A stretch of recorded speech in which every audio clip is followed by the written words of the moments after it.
Good morning mga idol. Tayo bumili dito kay Boss Gina ng paninda. Ayan. Ayan. Ayun mga followers natin. Ayun.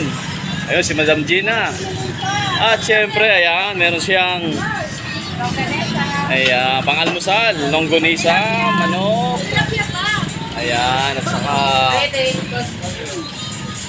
ayan, mga baboy, syempre tilapia at syempre bangus.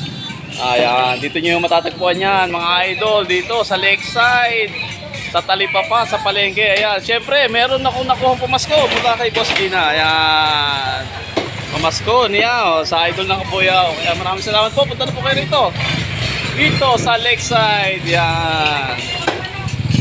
Ayan po, yan. Kung kailangan nyo ng mga baboy, manok, isda, dito na po kayo. Ayan, kay Boss Gina. Maraming salamat po sa regalo. Ayan, salamat po. God bless, Kabuyaw.